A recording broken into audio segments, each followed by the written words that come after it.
انہی 3 دنوں میں ایک واقعہ یہ بھی پیش آیا. آپ نے فرمایا ہلمو اکتب لکم کتابن، لاؤ کوئی کاغذ لاؤ، کوئی قلم لاؤ، میں کچھ تحریر لکھ کر کے دے دوں. لا تضلوا بعدہ ابدا، ایسی تحریر میں لکھ دوں کہ اس کے بعد تم گمراہ نہ ہو جاؤ، ایسی تحریر لکھ دوں کہ اس کے بعد گمراہی باقی نہ رہے. حضرت عمر نے کہا اللہ کے نبی تکلیف میں ہیں، بیماری میں ہیں، آپ کو مزید تکلیف نہ دی جائے. اللہ کے نبی شریعت چھوڑ کے جا رہے ہیں، اللہ کی کتاب چھوڑ کے جا رہے ہیں. حسبنا کتاب اللہ، ہمارے پاس قرآن موجود ہے، ہمیں کسی گمراہی کا ڈر نہیں ہے، رسول کو اور تکلیف نہ دی جائے. اس بات کو لے کر کے آپس میں اختلاف ہونے لگا.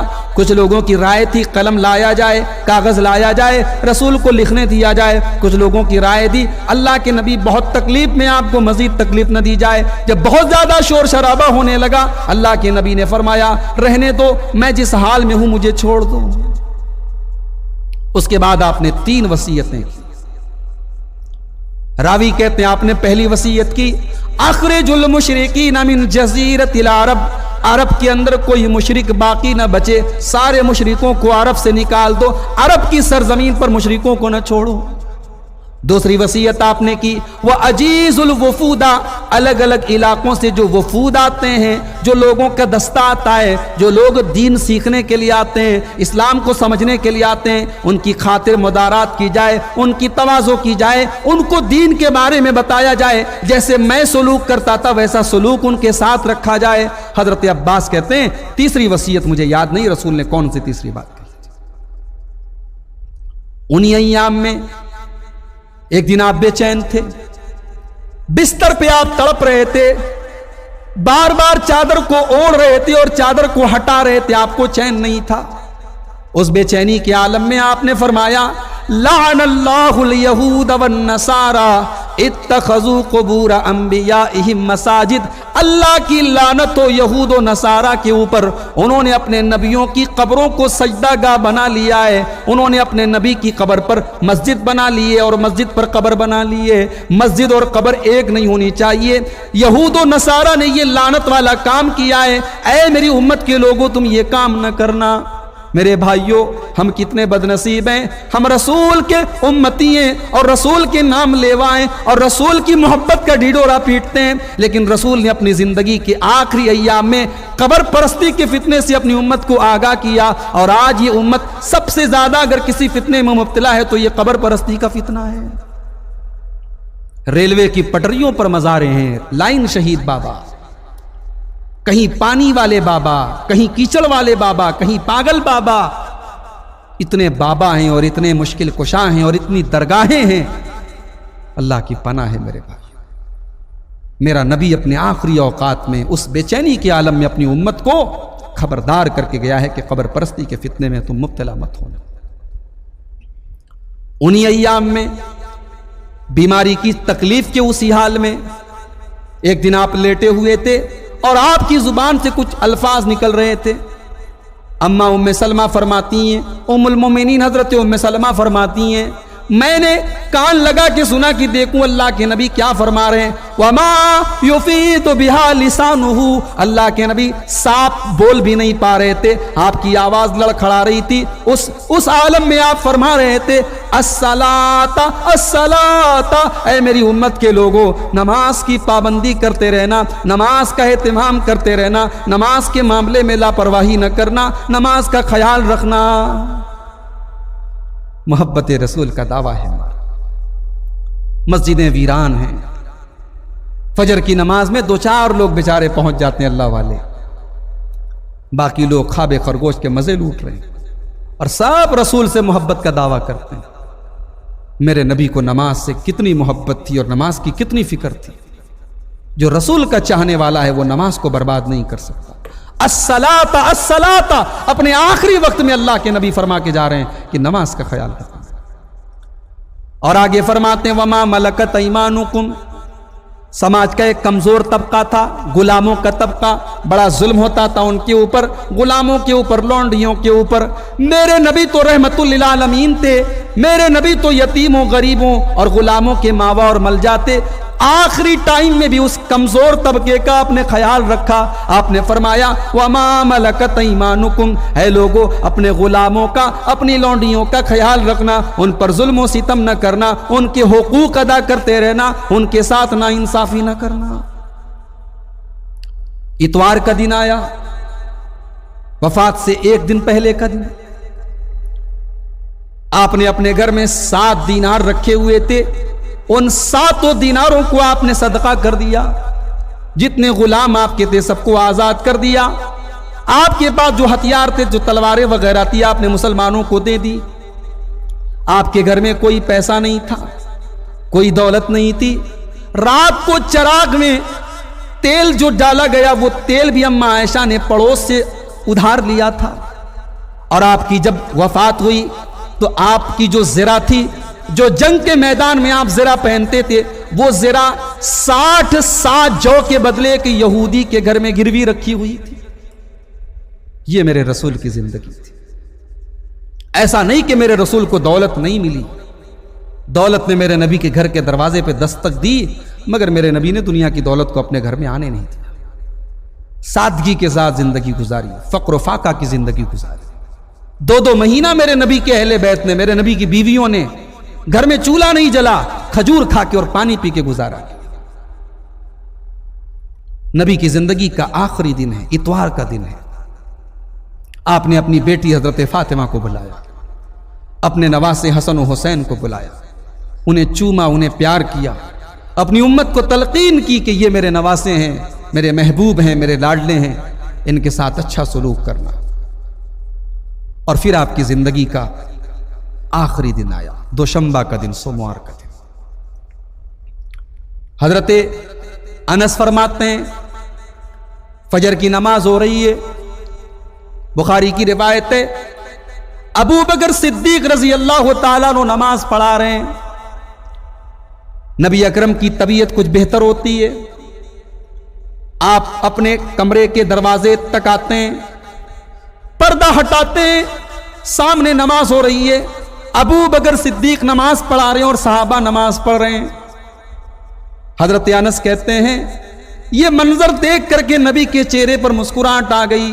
فتبسم ضاحکا، اللہ کے نبی ہنسنے لگے. صحابہ نماز میں محسوس کر لیتے ہیں کہ ہمارے نبی دروازے پر آئے ہیں. حضرت انس کہتے ہیں ہمیں ڈر ہوا کہ مارے خوشی کے کہیں ہماری نماز خراب نہ ہو جائے، کہیں ہم نماز توڑ نہ دیں. رسول اتنے صحت مند آج محسوس کر رہے ہیں کہ اپنے دروازے تک آئے اور رسول کا چہرہ خوشی سے دمک رہا ہے. حضرت انس کہتے ہیں آپ جب مسکرائے، آپ کا چہرہ اتنا خوبصورت لگ رہا تھا کأنہا ورقۃ مصحف، جیسے قرآن کے اوراق چمکتے ہیں، جیسے قرآن کے صفحات چمکتے ہیں، میرے نبی کا چہرہ چمک رہا تھا. حضرت ابو بکر صدیق رضی اللہ تعالیٰ عنہ نے بھی محسوس کر لیا.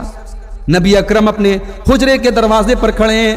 حضرت ابو بکر صدیق پیچھے ہٹنے لگے، لیکن نبی اکرم نے ہاتھ کے اشارے سے فرمایا کہ تم نماز پڑھاتے رہو، تم امامت کراتے رہو. اور آپ نے اتنا کہنے کے بعد دروازے کا پردہ گرا دیا اور آپ اندر چلے گئے. حضرت انس کہتے ہیں یہ آخری دیدار تھا جو ہم نے نبی کا کیا تھا.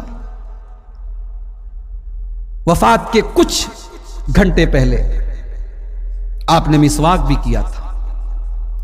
اماں عائشہ فرماتی ہیں ان من نعمت اللہ علیہ، اللہ تعالیٰ کی میرے اوپر یہ بہت بڑی نعمت ہے کہ رسول کا جب انتقال ہوا تو رسول میرے گھر میں تھے، اور اتفاق سے سوموار کا دن تھا.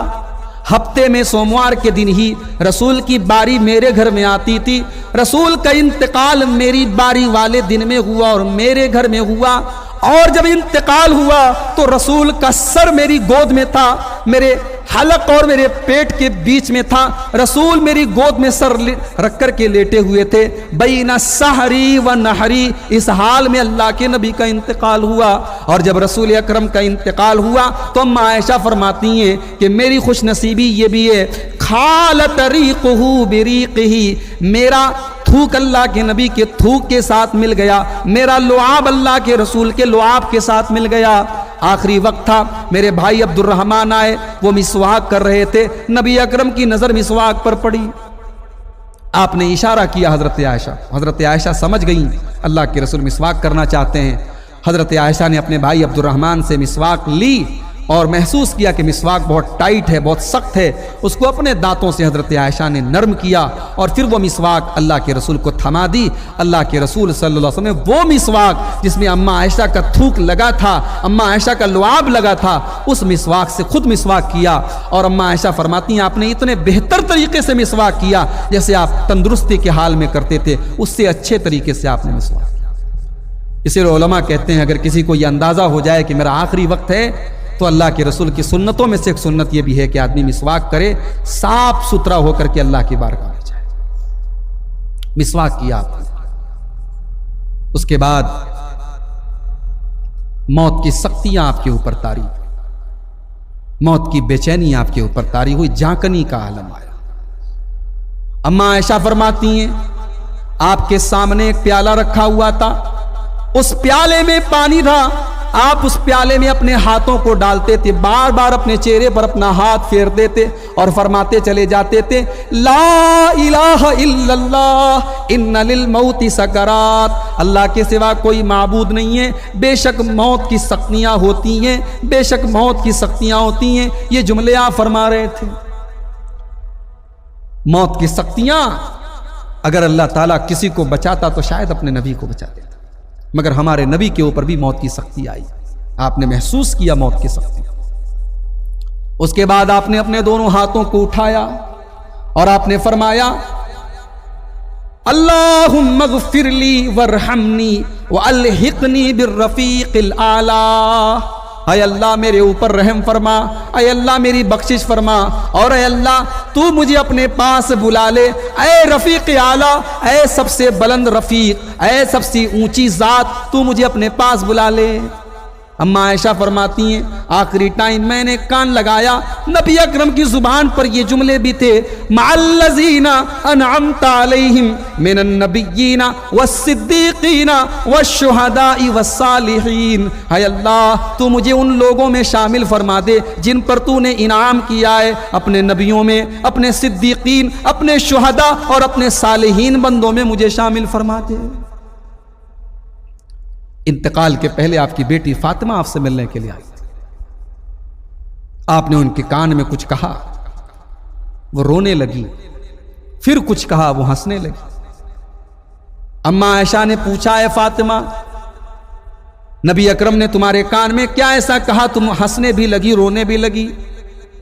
حضرت فاطمہ نے فرمایا ما کنت لأبشی سر رسول اللہ، یہ رسول اکرم کا راز ہے، میں رسول اکرم کا راز کھولنا نہیں چاہتی ہوں۔ جب انتقال ہو گیا، جب وفات ہو گئی، بعد میں حضرت عائشہ نے پوچھا اے فاطمہ اب تو اللہ کے رسول دنیا میں نہیں ہے، اب بتاؤ وہ کون سی راز کی بات تھی؟ فرمایا جب پہلی مرتبہ میں نے کان لگایا، نبی اکرم نے مجھ سے دھیرے سے کہا اے فاطمہ مجھے ایسا محسوس ہو رہا ہے میرا آخری وقت آ چکا ہے، میں تم سے الوداع کرنے جا رہا ہوں، اے فاطمہ تمہارا باپ تم سے جدا ہونے والا ہے۔ یہ سن کر کے میں رونے لگی۔ پھر نبی اکرم نے پھر مجھ سے کہا کہ اے فاطمہ اپنا کان میرے پاس لاؤ، میں نے کان لگایا، نبی اکرم نے فرمایا اے فاطمہ میرے اہل بیت میں، میرے گھر والوں میں سب سے پہلے تم مجھ سے ملو گی، سب سے پہلے تم میرے پاس آؤ گی۔ یہ سن کر کے میں خوش ہو گئی۔ پھر آپ نے یہ بھی فرمایا اے فاطمہ، اے میری بیٹی فاطمہ کیا تم اس پر خوش نہیں ہو ان تکونی سیدۃ نساء المومنین، تم تمام مومنہ عورتوں کی سردار بنو گی، تم تمام جنتی عورتوں کی سردار بنو گی۔ یہ سن کر کے میں مسکرانے لگی۔ نبی اکرم کی انتقال کے 6 مہینے کے اندر حضرت فاطمہ کا انتقال ہو گیا۔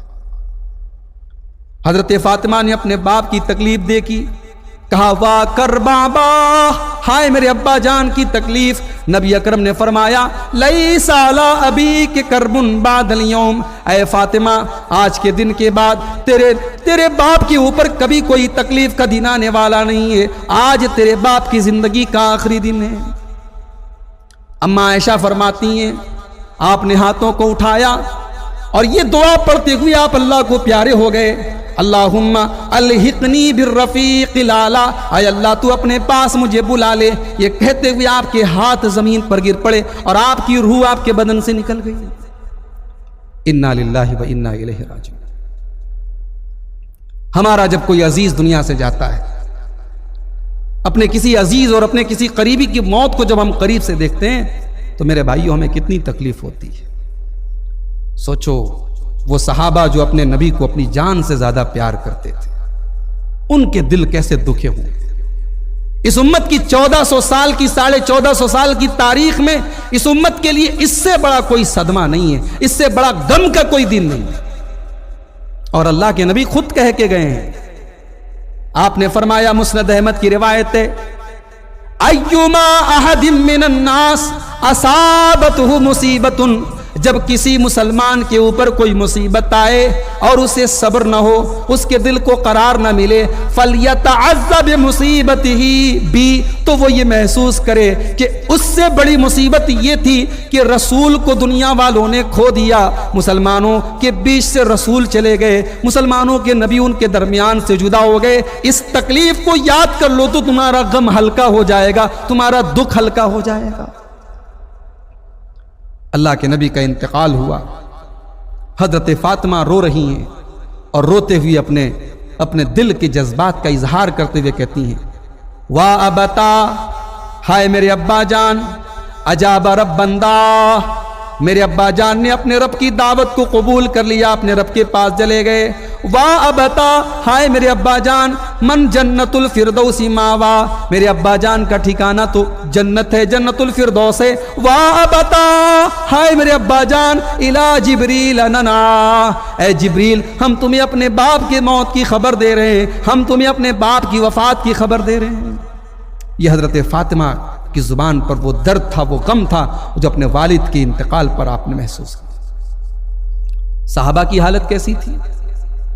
حضرت انس فرماتے ہیں، اللہ کی قسم، جس دن اللہ کے رسول مدینہ میں آئے تھے اس دن سے زیادہ خوبصورت دن ہم نے نہیں دیکھا، اس دن سے زیادہ پورے مدینے میں خوشی کا ماحول ہم نے نہیں دیکھا. مدینہ کی ہر گلی روشن تھی، مدینہ کا ہر گھر روشن تھا، اتنی خوشی اتنی چمک ہم نے کبھی نہیں دیکھی. اور جس دن اللہ کے رسول کا انتقال ہوا اس دن سے زیادہ تاریک اور اس دن سے زیادہ اندھیرا اور اس دن سے زیادہ افسوس والا دن ہم نے مدینہ میں کبھی نہیں دیکھا. پورے مدینہ میں غم کی ایک چادر ہے جس نے پورے مدینہ کو لپیٹ رکھا ہے. سوموار کے دن آپ کا انتقال ہوا، چاشت کے وقت بدھ کو آپ کو دفن کیا گیا. جب آپ کو غسل دینے کی بات آئی، صحابہ میں اس پر آپس میں اختلاف ہوا غسل کیسے دیا جائے. سب کو غسل دیتے ہیں، کپڑے اتارتے، رسول کا کپڑا کون اتارے؟ حضرت علی کہتے ہیں کہ اللہ تعالیٰ کی طرف سے ایک غنودگی طاری ہو گئی، ایک نیند کی کیفیت ہو گئی، سب لوگ نیند میں ہو گئے اور گھر کے اندر سے ایک آواز آئی، غسلوا نبیکم فی ثیابہ، اپنے نبی کو کپڑوں سمیت غسل دو. نبی کے کپڑے نہیں اتارے گئے، نبی کو جو کپڑے آپ پہنے تھے اسی کے ساتھ آپ کو غسل دیا گیا اور کپڑے کے اوپر سے پانی ڈالا گیا اور آپ کے بدن کو رگڑا گیا اور پھر 3 سفید چادروں میں آپ کو کفنایا گیا. آپ کو غسل دینے میں حضرت علی تھے، حضرت عباس آپ کے چچا تھے، حضرت عباس کے بیٹے فضل بن عباس تھے اور ان کے بھائی قسم بن عباس تھے اور اللہ کے رسول کے غلام حضرت شقران تھے. ان لوگوں نے، چونکہ اللہ کے رسول کی وصیت تھی کہ میرے گھر کے لوگ، میرے اہل بیت مجھے غسل دیں، ان لوگوں نے آپ کو غسل دیا. آپ کو قبر میں اتارنے والوں میں حضرت علی رضی اللہ تعالیٰ عنہ تھے، حضرت شقران تھے، حضرت فضل بن عباس تھے، حضرت قسم بن عباس تھے. میرے بھائیوں، رسول اکرم کے انتقال کے بعد صحابہ کرام اللہ کے رسول کی وفات کو یاد کرتے تھے، رونے لگتے تھے. 2-3 دن تک تو کچھ لوگ یقین نہیں کر پا رہے تھے کہ اللہ کے رسول کا انتقال ہوا. حضرت عمر جیسا جینیس آدمی، حضرت عمر نے کہا یہ ممکن ہی نہیں ہے میرے رسول کا انتقال ہو جائے. اللہ کے نبی گئے ہیں، جیسے حضرت موسیٰ علیہ السلام گئے تھے کوہ طور پہ 40 دن کے بعد آئے تھے، میرے نبی بھی آئیں گے اور آ کر کے ان لوگوں کی گردن مار دیں گے جو یہ کہتے ہیں اللہ کے رسول کا انتقال ہو گیا. مگر اس موقع پر جس انسان نے سمجھداری اور دور اندیشی کی مثال قائم کی وہ ہے جناب ابو بکر صدیق رضی اللہ تعالی. حضرت ابو بکر صدیق آتے ہیں، نبی اکرم کا انتقال ہو چکا ہے، آپ حجرہ عائشہ میں آپ کا بدن رکھا ہوا ہے. حجرہ عائشہ کے اندر حضرت ابو بکر داخل ہوتے ہیں اور آپ کے چہرے سے چادر ہٹاتے ہیں اور آپ کی پیشانی کو چوم لیتے ہیں اور کہتے ہیں طبت حیاً و میتاً، اے میرے نبی آپ زندگی میں بھی پاک اور صاف تھے اور وفات کے بعد بھی آپ پاک اور صاف ہیں۔ لن یجمع اللہ علیک موتتین ابدا، اللہ تعالیٰ آپ کو دو موت نہیں دے سکتا، سب کو ایک موت آتی ہے، وہ موت آپ کو آ چکی، اب آپ کو کوئی دوسری موت آنے والی نہیں ہے۔ اتنا کہہ کر حضرت ابوبکر صدیق رونے لگے، پھر مسجد میں آئے اور ممبر کے بغل میں کھڑے ہو گئے اور خطبہ دیا، اور اس خطبے میں وہی سورہ آل عمران کی آیت نمبر 144 کی تلاوت کی، وما محمد الا رسول قد خلت من قبلہ الرسل، محمد صلی اللہ علیہ وسلم تو اللہ کے رسول ہیں، آپ سے پہلے بھی دنیا میں رسول آئے ہیں، افئن ماتا، اگر آپ کو موت آ جائے، او قتل، یا آپ شہید کر دیے جائیں، انقلبتم علی اعقابکم، تو کیا تم اپنی ایڑیوں کے بل پلٹ جاؤ گے؟ یہ آیت پڑھی حضرت ابوبکر صدیق نے، اور اس کے بعد حضرت ابوبکر نے ایک بڑی تاریخی بات کہی جو سونے کے حروف سے لکھے جانے کے قابل ہے۔ حضرت ابوبکر نے کہا اسی خطبے میں، من کان یعبد منکم محمدا فإن محمدا قد، جو محمد صلی اللہ علیہ وسلم کی عبادت کرتا تھا وہ یہ کان کھول کے سن لے کہ محمد صلی اللہ علیہ وسلم دنیا میں تشریف فرما نہیں ہیں، آپ کی وفات ہو چکی ہے، آپ اللہ کو پیارے ہو چکے ہیں۔ ومن کان یعبد اللہ، اور جو اللہ کی عبادت کرتا تھا وہ یہ جان لے فإن اللہ حی لا یموت، اللہ تعالیٰ وہ ذات ہے، اکیلی ذات ہے جو زندہ ہے اور جس کو کبھی موت آنے والی نہیں۔ حضرت عمر کہتے ہیں حضرت ابوبکر صدیق نے جب یہ خطبہ دیا اور قرآن کی جب یہ آیت پڑھی، ما عقرت رجلایا، میرے پیر زمین پہ ٹک نہیں رہتے، اب تک مجھے یقین نہیں تھا، لیکن اب میں زمین پہ گر پڑا اور میرے دل میں یقین ہو گیا کہ ہاں واقعی میں اللہ کے رسول کا انتقال ہو گیا ہے۔ اور اس خطبے کو سن کے سارے صحابہ زار و قطار رونے لگے تھے۔ میرے پیارے بھائیوں، ہمارے نبی کی وفات کا یہ واقعہ میں نے مختلف حدیثوں کی روشنی میں آپ کے سامنے بیان کیا۔ حقیقت یہ ہے، یہ اتنا المناک، اتنا دردناک اور امت کے لیے اتنا جذباتی یہ موضوع ہے کہ جس پر جتنا بھی بولا جائے اور بیان کیا جائے، انسان کی طبیعت میں جو یعنی جذباتیت پیدا ہوتی ہے اس کا کوئی حل نہیں ہے۔ ہم نے اپنے رسول کو دیکھا نہیں ہے، لیکن جن لوگوں نے رسول کو دیکھا تھا ان کے دل پر کیا گزری ہوگی میرے بھائی۔ اللہ کے نبی نے ایک مرتبہ صحابہ سے کہا تھا کہ اے میرے صحابہ، اللہ کی قسم، اس ذات کی قسم جس کے ہاتھ میں میری جان ہے، ایک دن ایسا آئے گا لا ترونی، تم میرا دیدار نہیں کر پاؤ گے، اور اس وقت تم یہ تمنا کرو گے کہ اپنی جان اور مال اللہ کی راہ میں دے کر کے اپنے نبی کا دیدار کر سکے، مگر تم دیدار نہیں کر پاؤ۔